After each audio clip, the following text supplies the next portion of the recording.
paid every premium dating app and then built 3 identical profiles, but each with a different ethnicity to answer one question: are dating apps even worth it if you're an average guy? So every major dating app, Tinder, Hinge, Bumble, to see if these premium features actually help you land a date or if they end up harming you. I want you to watch this.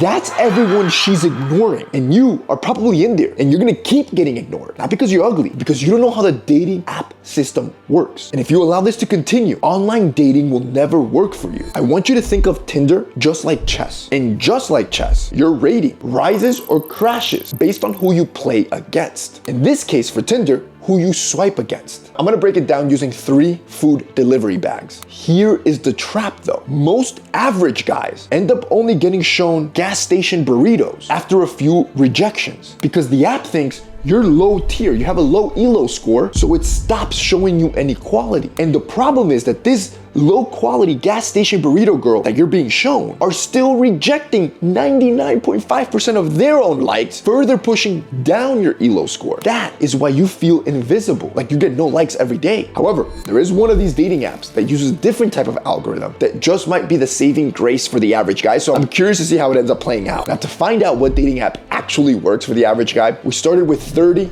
average faces. They're not chads, they're not influencers, they're normal guys you would find on Tinder. From those 30, we randomly selected 3 of them: a black guy, a brown guy, and a white guy. I'm gonna blur their faces for privacy, but you saw all 30 average faces, they're average guys. Each one got the same profile, same name, same bio, same job, even same interests. The only difference was ethnicity. Then, we did use Face App to slightly upgrade the images. Each profile went through something I call a Face App tune-up, adjusting any lighting, symmetry, skin tone, anything to improve that first impression, all without changing who the guy actually is. This is something I recommend for every guy to do, by the way. I do this myself. I want you to know most celebrities and influencers do this. You need to have some sort of app that can enhance your images without changing who you are. It's 2026. You need to show up as your best self online. And while you should be building yourself up in real time with skincare and health, that'll take months for it to show up. But you can start now improving just your profile picture across all your socials, something that most guys ignore. But FaceApp has helped millions of people visualize their best look from professional headshots. And if you've ever wondered how small tweaks can fully transform your look, I recommend FaceApp. Download it,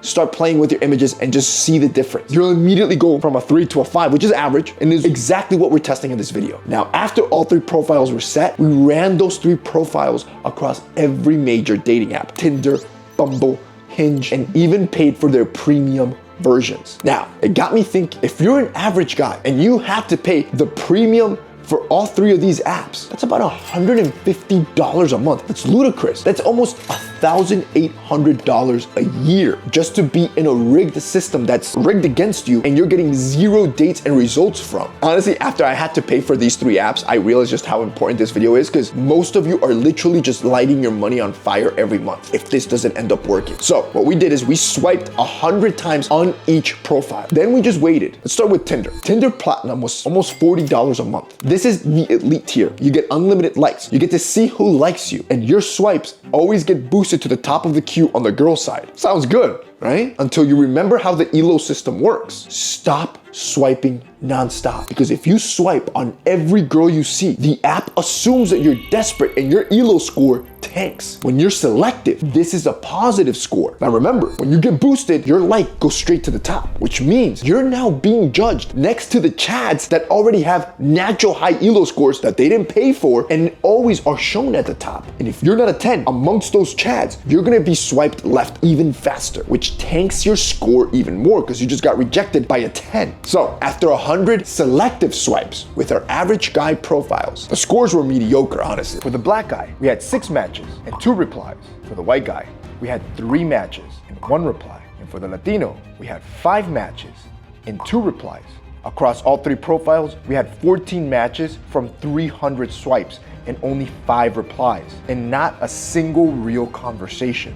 But I did figure out a Tinder hack to boost your ELO score nobody tells you. Use Tinder's passport feature. Set your location to a small town in Eastern Europe or in Latin America, where you as an average guy will rank much higher on the ELO score ladder. I selectively swiped 50 times there, got a few solid matches, and then moved my location back home. And suddenly, you start to show up more naturally because Tinder's system saw you getting matched at a higher rate at a different location and thinks you're now in demand. Your ELO score is up. It's almost like a reset. This is some cutting edge stuff, bro. You're welcome. But after that, it hit me. If dating apps only really care about three things, your face, your height, and your status, what happens if we enhanced all three? So we took one of the average guy's profiles and turned him into a fully glowed up version, only using the face app and a few edits that you can actually pull off in real life, right? Because you have to meet the girl. Because think about it, women do want an attractive face, good height, and status. So on the second picture, which is the friends picture, we slightly made our guy taller than everybody else by around 2 to 3 inches, which you could pull off too, by the way. If you pull up with some insoles and boots, you'll instantly add around 3 inches to your height. Next, the selfie picture, the face card. We adjusted the bone structure a little bit and we smoothed the skin with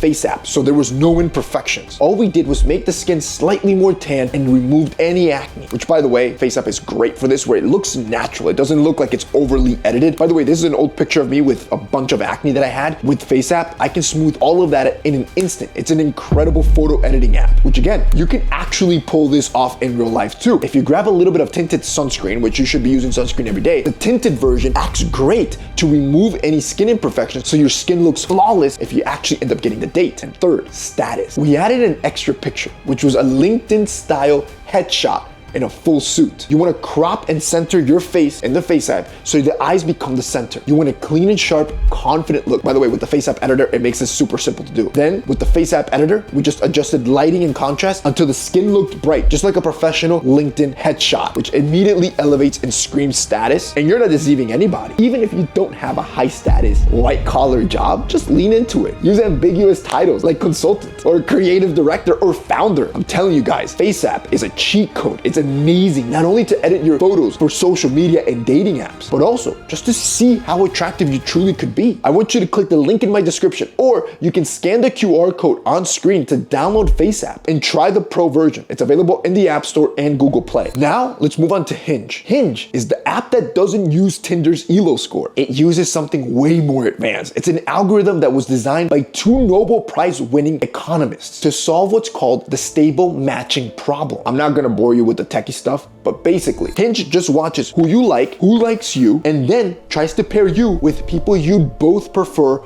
over anyone else. But if your profile is too vague or too generic, the system won't know what your type is. So it's not gonna recommend it to the right people, which means mindless swiping won't work here. Instead, you wanna follow this 3-step approach when using Hinge. Step 1, your first photo, it needs to telegraph your entire vibe. Not just, hey, here's what I look like, but more so, here's what I'm about. So be doing some sort of hobby. Step 2, I want you to nail your first prompt. You could do something like my simple pleasures and then fill it in with a 2-step combo. Something you do daily and something you would like to do. That's more aspirational. For example, my simple pleasures are a black espresso and snowboarding down the Alps. Something you do every day and something you'd like to do. Step 3, you're gonna go to your standouts tab and literally X out everyone you're not into. That is how you're gonna train the algorithm to learn your type. And step 4, just send 2 to 3 active likes a day minimum. The difference was immediate here. Here's how our matches stacked up. For the black guy, we had 2 matches. For the white guy, we had 3 matches and 1 conversation. And for the Latino,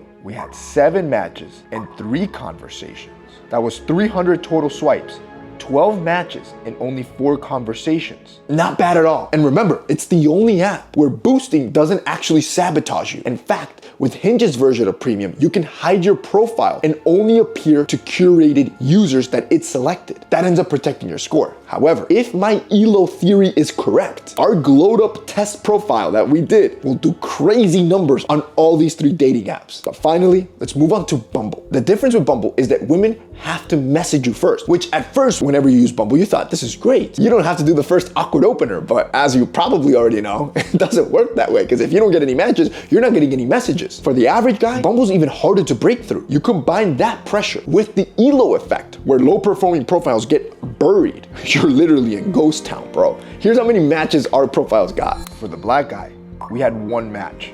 For the white guy, we had 2 matches, 0 messages. And for the Latino guy, we had 1 match and 0 messages. In total, we only had 4 matches and 0 messages. Not even a dry hey.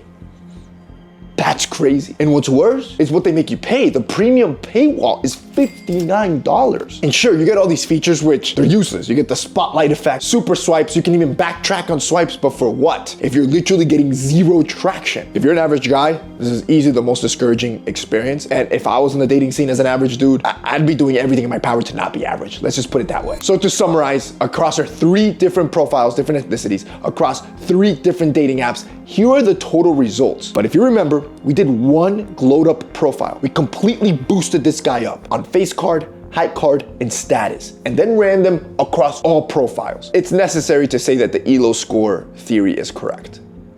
This guy crushed. He just crushed. For Tinder, matches increased from 14 matches to 21. For Hinge, matches increased from 12 matches to 18 matches. And for Bumble, we went from 4 matches to 7. A total of about 30% increase in matches across every platform. Which means you need to lock in. You cannot be average, and you should be editing your images and enhancing them to bring out your best self. Don't feel bad. 90% of Instagram users and models and celebrities use this stuff, and you're being left behind by not upgrading your profile, not only online, but also upgrading yourself offline. That's the only way to win.